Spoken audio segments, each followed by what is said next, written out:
Sumainyo ang Panginoon. At sumainyo rin. Ang mabuting balita ng Panginoon ayon kay San Juan. Papuri sa iyo, Panginoon. Noong panahong iyon, sinabi ni Jesus sa kanyang mga alagad, "Ito ang aking utos.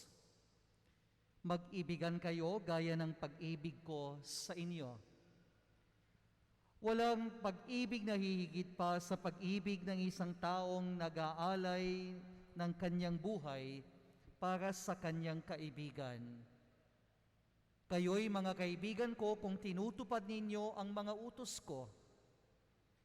Hindi ko na kayo inaaring alipin, sapagkat hindi alam ng alipin ang ginagawa ng kanyang Panginoon. Sa halip, inaari ko kayong mga kaibigan, sapagkat sinabi ko sa inyo ang lahat ng narinig ko sa aking Ama.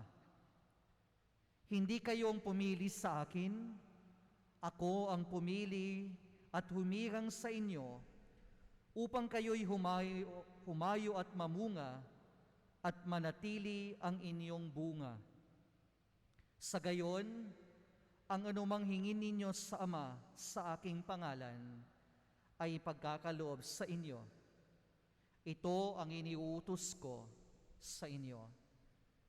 Mag-ibigan kayo." Ang mabuting balita ng Panginoon. Pinupuri ka namin, Panginoong Hesukristo. Pwede nga ba talagang iutos ang pagmamahal? Can you really command someone to love you? Pwede ba yun? Nauutusan ko kayong lahat, mahalin niyo ko. Well, for so many of us, probably it does not make sense. You cannot force me, you cannot command me to love you. Pero alam niyo si Jesus, ito yung ebanghelyo natin ngayong araw na ito. Ito ang aking utos. Kumbaga, inuutusan ko kayo. Mag-ibigan kayo gaya ng pag-ibig ko sa inyo. Well, una po sa lahat, ang tinutukoy ni Jesus sa ating ebanghelyo, hindi yung nararamdaman natin na pagmamahal. It's actually the choice, the decision to love one another. Kumbaga, ang tunay na pag-ibig ay hindi nararamdaman lamang. It's actually when you say you love someone, you make a choice and a decision to look after the welfare of that person. Iyon ang pag-ibig.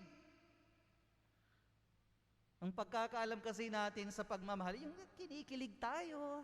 Wow, masaya tayo. Pero hindi naman yung pag-ibig na tinutukoy ni Jesus. It's a choice.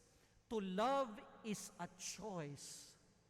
To love is a decision. It's not simply a feeling. Pero alam nyo, siguro sasabihin, ang punto ni Jesus dito is, siguro pag tinanong mo kung nagmamahal ka ba, meron bang taong hindi nagmamahal? Wala siguro, no? Minamahal mo ang asawa mo, mga anak mo, kaibigan mo, kamag-anak mo. We have that capacity to love. Lahat ng tao may kapasidad na magmahal. It is given to us.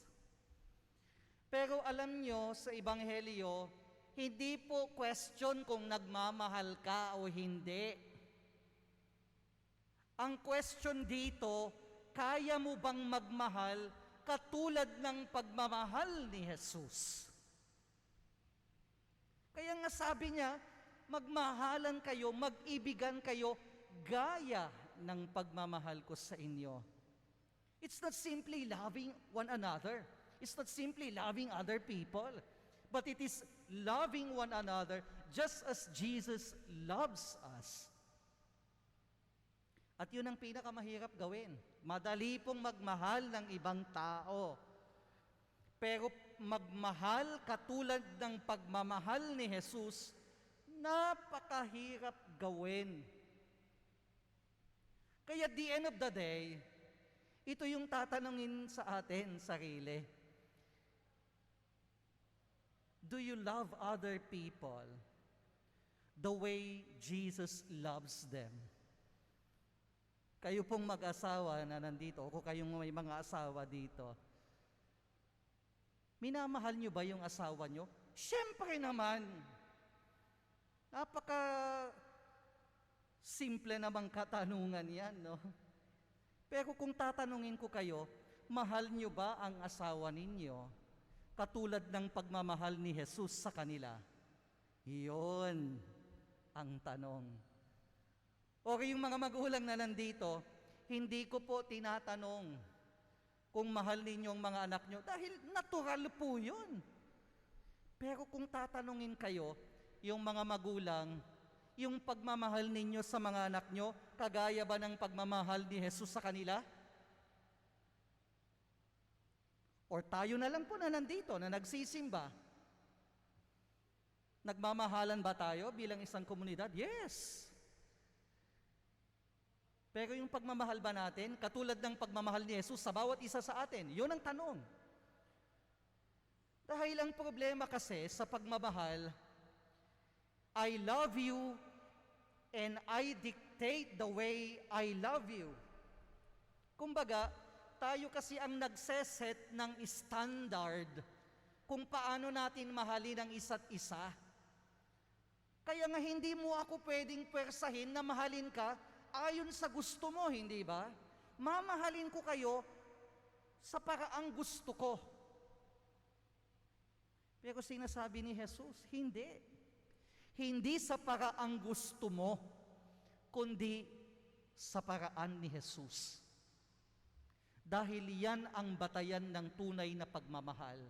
Hindi yung paraang gusto mo, kundi ang paraan ni Jesus.